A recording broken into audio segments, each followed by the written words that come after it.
ആരും പറഞ്ഞതിന്റെ ആവശ്യമില്ല.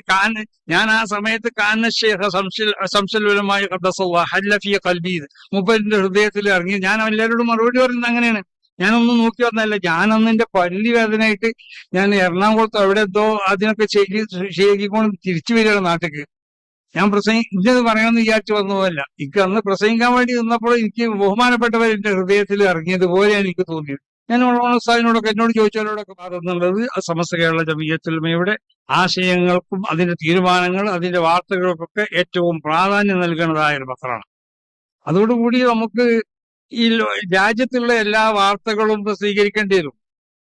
അത് ആ പ്രസിദ്ധീകരിക്കേണ്ട സ്വഭാവത്തിൽ നമ്മൾ പ്രസിദ്ധീകരിക്കും. ഇപ്പൊ എന്നോട് ചില ആളുകൾ വന്ന് പറഞ്ഞു, നിങ്ങളെ ചില ഇതൊക്കെ വളരെ ചെറുതായിട്ടാണ് എഴുതിയിരിക്കുന്നത് ചില സംഗതി. ഞാൻ പറഞ്ഞു എന്റെ ചെറുതായിട്ട് ഒരു കുഴപ്പമില്ലാതെ, എന്നാലും ഞാൻ അതിന്റെ ചെയർമാനായിട്ടാണ് നിൽക്കുന്നതാണ്. അതിന്റെ ഞാൻ പറഞ്ഞത് വലുതാക്കി എഴുതേണ്ടതാണ് വലുതാക്കി എഴുതേണ്ടത്. ഞാൻ പാർട്ടിയെ ചെറുതാക്കി എഴുതേണ്ട ചില സംഗതി ഉണ്ടാവും. അത് ചെറുതാക്കി എഴുതിക്കോട്ടെ. ഞാൻ വലുതാകാൻ വേണ്ടിയല്ലല്ലോ സുപ്രഭാതത്തിന്റെ ചെയർമാൻ ആയിട്ടുള്ളത്. ഇവിടെ സമസ്ത കേരള ജമിയത്തുൽ ഉലമയുടെ ആശയങ്ങൾ ആദർശങ്ങളൊക്കെ അത് ജനങ്ങളിലേക്ക് എത്തിക്കണം.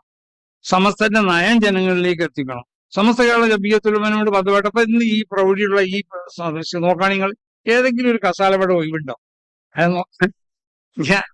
അന്നെനിക്ക് വളരെ പ്രൗഢമായ നിലക്ക് ഇവിടെ ഒരു ഉലമാ സമ്മേളനം ഇവിടെ സംഘടിപ്പിക്കാൻ സമസ്ത കേരള ജമിയത്തുൽ ഉലമയുടെ ഈ കോഴിക്കോട് ജില്ലാ ഘടകത്തിന് സാധിച്ചു എന്ന് പറഞ്ഞാൽ അതൊരു അന്തസ്സല്ലേ നമ്മളെ സംബന്ധിച്ചിടത്തോളം. അപ്പൊ ഇത്ര വലിയൊരു സമ്മേളനം ഇവിടെ നടക്കുമ്പോൾ ഇതിന്റെ ഒരു ആ പ്രൗഢിയോട് കൂടി തന്നെയാണ് അത് കൊടുക്കേണ്ടത്. അത് ഞാൻ പ്രസംഗിച്ചു എന്നുള്ള നിലക്ക് കൊടുക്കണില്ല, വേറുള്ളവർ ഉദ്ഘാടനം ചെയ്തു എന്നുള്ള നിലക്കല്ല. അപ്പൊ എന്നെ സംബന്ധിച്ചിടത്തോളം എന്റെ വാർത്ത വലുതായി കൊടുക്കണം, എന്റെ ഫോട്ടോ കൊടുക്കണം എന്ന് നമുക്ക് ആവശ്യം. ഞാൻ സുപ്രഭാതത്തിൽ നിങ്ങൾ അതിന്റെ പിന്നെ ജോലിക്കാരോട് ചോദിച്ചാൽ അറിയാം. തങ്ങളെ ഏതെങ്കിലും ഒരു പ്രസംഗം അല്ലെങ്കിൽ എന്റെ ഏതെങ്കിലും ഒരു ഫോട്ടോ കൊടുത്തത് ശരിയായില്ല എന്നോ അല്ലെങ്കിൽ പ്രസംഗം കൊടുത്തത് ശരിയായി ഞാൻ പറഞ്ഞില്ല, അതിന്റെ പേജ് കൊടുക്കണമെന്ന് ഞാൻ എന്റെ ജീവിതത്തിൽ പറഞ്ഞിട്ടില്ല, ഇങ്ങോട്ട് പറയില്ല. ഞാൻ അത്ര വലിയൊരു പോത്തൊന്നുമല്ല, മനസ്സിലായില്ലേ? അല്ല എങ്ങനെയെങ്കിലും ആരെങ്കിലും മൂച്ചുമേ കയറ്റിയാൽ ഇമ്മൊക്കെ കയറുന്ന ആളാ ഞാൻ എന്നോട് ആര് വന്ന് ഇപ്പൊ ഒരു സ്ഥലത്ത് വരികയാണ്, ഇവിടെ വന്നിക്കാണെങ്കിൽ ഇപ്പതാ ഉമർ ഫൈസേന എന്നോട് ഇങ്ങനെ പ്രസംഗിക്കണം എന്ന് പറഞ്ഞു. ഞാൻ അതേമാതിരി പ്രസംഗിക്കൂല. ഞാൻ ഇതിന്റെ എതിരെ പ്രസംഗിക്കുള്ളൂ. അല്ല നീ ഏത് പറഞ്ഞു നിൽക്കാം, അസുരത്ത് പറഞ്ഞു നിൽക്കാം, നിങ്ങൾ ഇവിടെ എന്നെ പറഞ്ഞു ഞാൻ പറയില്ലത്. ഞാൻ ഇതിന്റെ എതിരെ പറയുള്ളൂ. അപ്പൊ എനിക്കൊരു സ്വയം ഒരു നിലപാടും ഒരു നയമൊക്കെ ഉണ്ട്. അപ്പൊ ഞാൻ അതനുസരിച്ചാണ് എവിടെ ചെന്ന് പറയാം. അപ്പൊ ഞാൻ ആരെങ്കിലും പറഞ്ഞത് കേട്ടുകൊണ്ട് പറയുന്ന ആളോ അല്ലെങ്കിൽ ആരെങ്കിലും പറഞ്ഞതനുസരിച്ച് തുള്ളുന്ന ആളോ ഒന്നല്ല ഞാൻ, മനസ്സിലായില്ല. അതൊരു വിഡ്ഢിത്താണെന്ന് എനിക്കറിയാം, അതുകൊണ്ടാണ് ഞാൻ പറഞ്ഞത്. അങ്ങനെ ഞാൻ എന്നെ പറ്റി വിഡ്ഢിയെന്നല്ലേ മനസ്സിലാക്കുക.